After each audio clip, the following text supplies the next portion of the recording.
Dear student, आज की इस वीडियो में हम डी ब्लॉक तत्वों का अध्ययन करेंगे। इससे पहले वीडियो में मैंने आपको एस ब्लॉक, पी ब्लॉक इनके बारे में आपको बता दिया है। तो आज हम डी ब्लॉक तत्वों का अध्ययन करेंगे। एक बात ध्यान रखना, इस वीडियो को आपको लास्ट तक देखना है। इस वीडियो के बीच में मैं आपसे कुछ क्वेश्चन भी पूछूंगा जिनके आंसर आप कमेंट बॉक्स में दोगे, तो इसलिए आंसर वही दे पाएंगे जो इस वीडियो को कंप्लीटली देखेंगे। इसलिए सबसे कहना है मेरा कि इस वीडियो को लास्ट तक देखें और उनकी जो आंसर है क्वेश्चनों के उनको कमेंट बॉक्स में जरूर दें। चलिए वीडियो स्टार्ट करते हैं। जैसे आपको मैंने पहले बताया था कि ये एस ब्लॉक एलिमेंट होते हैं, इनका लास्ट इलेक्ट्रॉन जो एस में जाता है। ये वर्ग 13 से 28 एलिमेंट है, तो हम पी ब्लॉक एलिमेंट बोलते हैं क्योंकि इसका जो लास्ट इलेक्ट्रॉन होता है वो पी में एंटर करता है। अब आता है डी ब्लॉक। वर्ग 13 से 3 से 12 तक के जो एलिमेंट होते हैं उन सबको हम बोलते हैं P block D block element, क्योंकि इनका जो लास्ट इलेक्ट्रॉन होता है वो डी में एंटर करता है। फॉर एग्जाम्पल जैसे Mn इलेक्ट्रॉन नंबर होता है इसका 2, 8, 32। इसका इलेक्ट्रॉन नंबर ये होना चाहिए, लेकिन इसका रूल है इलेक्ट्रॉन करने का, वो होता है इसके 8 के बाद पहले कक्षा में 8 इलेक्ट्रॉन डालते हैं। जैसे किसी कक्षा में 8 इलेक्ट्रॉन होते हैं उसके बाद नेक्स्ट सेल स्टार्ट हो जाती है, उसमें 1 या 2 इलेक्ट्रॉन एंटर करता है। अब हमारे इलेक्ट्रॉन इसमें 20 इलेक्ट्रॉनों को हमने इसमें फिल कर दिया, डिवाइड कर दिया कक्षाओं में। अब इलेक्ट्रॉन हमारे पास 25, तो यहाँ पर 5 इलेक्ट्रॉन बचते हैं, तो 5 इलेक्ट्रॉन है वो इस सेल में डाले जाते हैं। तो जो लास्ट इलेक्ट्रॉन नंबर वो इस कोष में जाता है, इस कक्षा में जाता है। इसका यदि हम S2D में करें तो जाएगा 3s2 3p6 3d5। तो इसका जो लास्ट इलेक्ट्रॉन 3d5, इसका मतलब है लास्ट इलेक्ट्रॉन वो डी कोष में एंटर करता है, इसलिए इन्हें हम डी ब्लॉक एलिमेंट कहते हैं। इसके अलावा इन तत्वों में ये सब अधिकतर धातुएं होती हैं, क्योंकि लास्ट सेल में 1 के 2 इलेक्ट्रॉन होते हैं जिन्हें ये आसानी से डोनेट कर देते हैं और पॉजिटिव आयन बनाते हैं।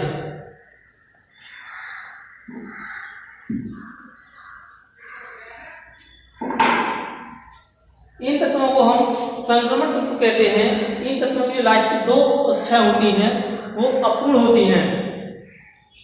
संक्रमण तत्व या ट्रांजिशन एलिमेंट, जैसे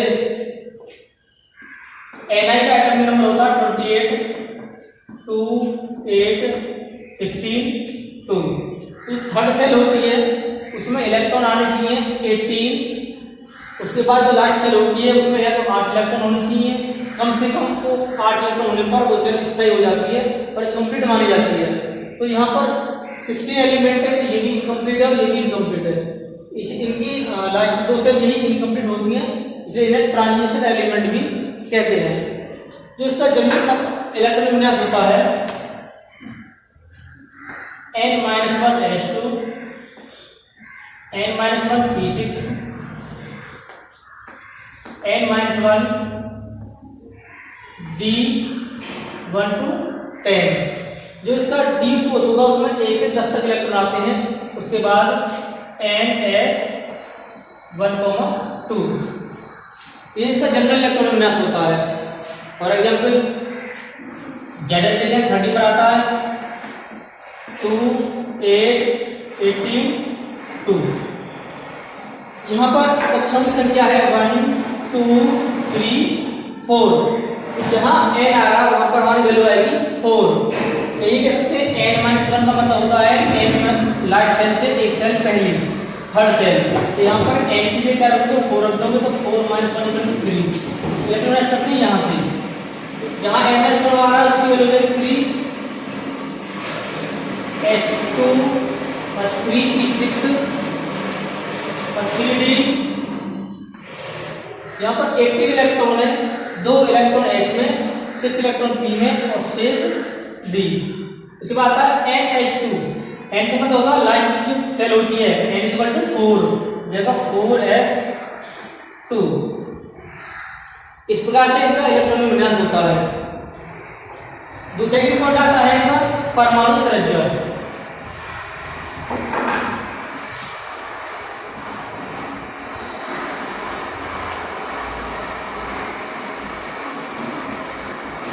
इसे हम एटॉमिक रेडियस बोलते हैं।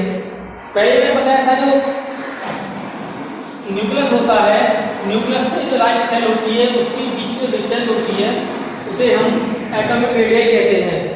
तो इन तत्वों की जो एटॉमिक रेडियस होती है वो यदि आवर्त में आगे चलोगे तो घटती है और वर्ग में चलोगे तो बढ़ती है। इसका रीजन होता है जब आवर्त में आगे चलते हैं तो एक ही कक्षा में इलेक्ट्रॉनों की संख्या लगातार बढ़ती जाती है। इलेक्ट्रॉनों की संख्या लगातार बढ़ने से जो उसका न्यूक्लियस का अट्रैक्शन फोर्स होता है वो बढ़ जाता है। अट्रैक्शन फोर्स बढ़ने से कक्षा बहुत छोटी हो जाती है। जब हम वर्ग में जाते हैं तो एक उसमें कक्षाओं की संख्या बढ़ती जाती है। कक्षाओं की संख्या बढ़ने से उसका आकार बढ़ जाता है और आकार बढ़ने से परम त्रिज्या भी बढ़ती है।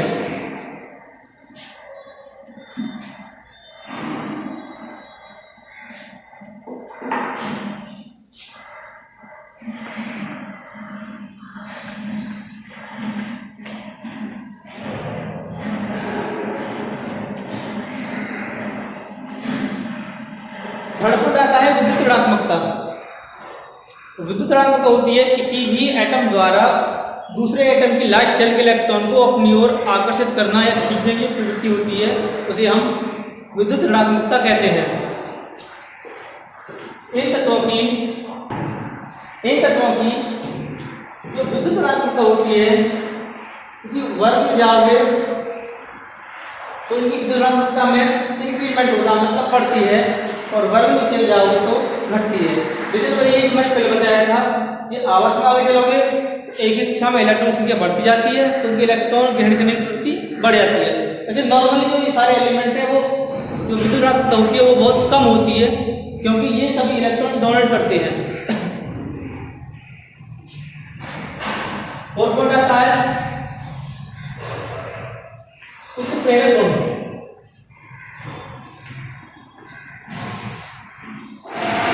उत्प्रेरक वो होते हैं जो किसी भी रासायनिक अभिक्रिया की जो दर होती है उसको घटा देते हैं या बढ़ा देते हैं, मीन्स परिवर्तित कर देते हैं, वो उत्प्रेरक कहलाते हैं। तो इन तत्वों में उत्प्रेरक गुण पाया जाता है क्योंकि जो इसमें जो अवस्था अवस्था होती है वो भिन्न भिन्न होती है। ये एलिमेंट +1 से +7 तक ऑक्सीडेशन स्टेट शो करते हैं, इसलिए इनमें उत्प्रेरक गुण पाया जाता है। जैसे यहाँ पर Pt सबसे ज्यादा यूज होने वाला इसका उत्प्रेरक है Pt। उसके बाद Au, Ni, CO आदि ये सभी उत्प्रेरक की श्रेणी में आते हैं। तो इनमें उत्प्रेरक का गुण भी पाया जाता है। नेक्स्ट पॉइंट आता है ऑक्सीमोल संख्या।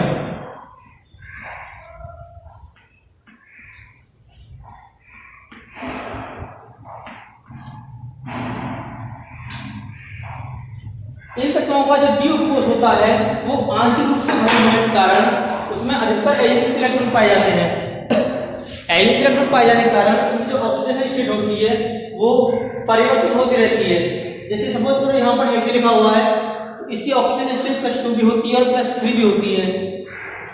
उस तरह ये होगा जिसका डी उपकोष है उसके जो इलेक्ट्रॉन है वो इनकम्प्लीट होते हैं अधिकतर। तो इन तत्वों में मुख्य ऑक्सीजन अवस्था होती है वो +1 +2 +3 +5 +6 और +7। जितने एलिमेंट है ये अधिकतर +7 तक ऑक्सीडेशन स्टेट शो करते हैं। फॉर एग्जाम्पल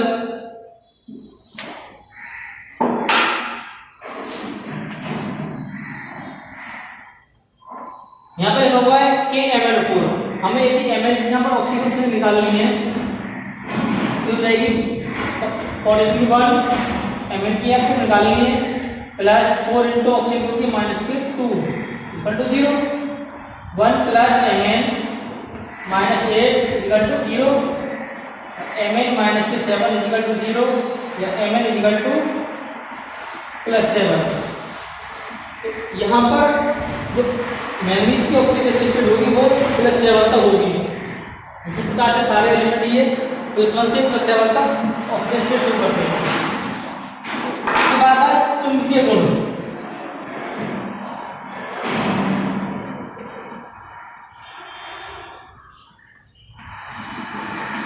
चुंबकीय गुण चुंबकीय गुण होता है एलिमेंट में, चुंबकीय गुण से पहले जो अभी मैंने इसके बारे में आपको बताया है तो नोट कर लेना। मैं आपको कुछ क्वेश्चन बोल रहा हूँ, जैसे कि इन तत्वों में कोई ऐसे दो एलिमेंटों के नाम बताने हैं जो चुंबकीय गुण प्रदर्शित करते हैं। दोबारा सुन लें, इन एलिमेंटों में दो ऐसे एलिमेंटों के नाम बताने हैं आपको जो चुंबकीय उत्प्रेरक गुण प्रदर्शित करते हैं। क्वेश्चन नंबर दूसरा है KMnO4 में आपको Mn की ऑक्सीजन संख्या बताने की होगी। KMnO4 में Mn की ऑक्सीजन संख्या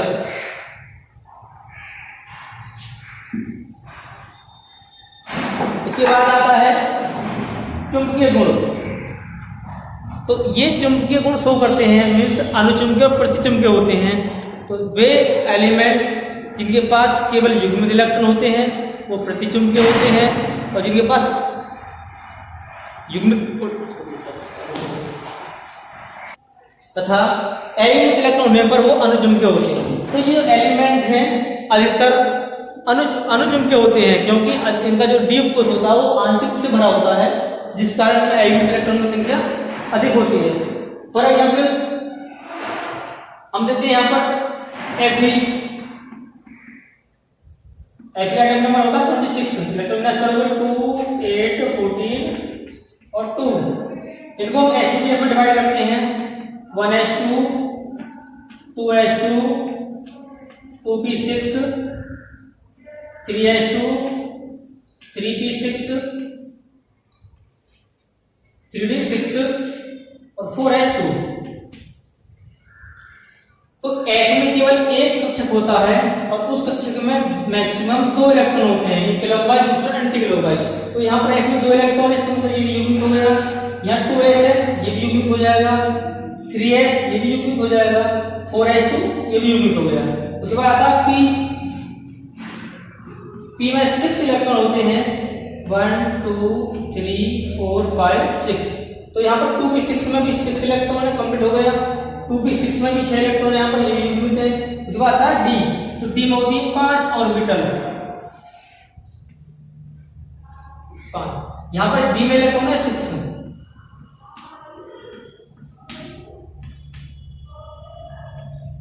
इसमें देखिए यहाँ पर इसमें पहले ऑर्बिटल में 2 इलेक्ट्रॉन है, बाकी दूसरा तीसरा चौथा 5 ऑर्बिटल के बाद एक इलेक्ट्रॉन है। तो यहाँ पर अयुग्मित इलेक्ट्रॉन होने के कारण ये जो Fe होगा वो अनुचुंबकीय होगा, अयुग्मित इलेक्ट्रॉन होने के कारण। ऐसे ही दूसरा एग्जांपल देखते हैं Zn। Zn का एटम नंबर 30 होता है, 2 8 18 2, 1s2, 2s2, 2p6, 3s2, 3p6, 3p10 और 4s2। s में 2 इलेक्ट्रॉन होते हैं, तो हर जगह जहां भी s आ रहा है वहां पर 2 इलेक्ट्रॉन, इसका मतलब s में इलेक्ट्रॉन संख्या युग्मित है। उसके बाद p में भी 6 इलेक्ट्रॉन है, यहाँ भी 6 इलेक्ट्रॉन है, ये भी युग्मित है। अब देखते हैं d। d में 10 इलेक्ट्रॉन, 1 2 3 4 5 6 7 8 9 10। तो d कोश में भी सारे इलेक्ट्रॉन युग्मित हैं, इसलिए ये प्रतिचुंबकीय हो जाएगा।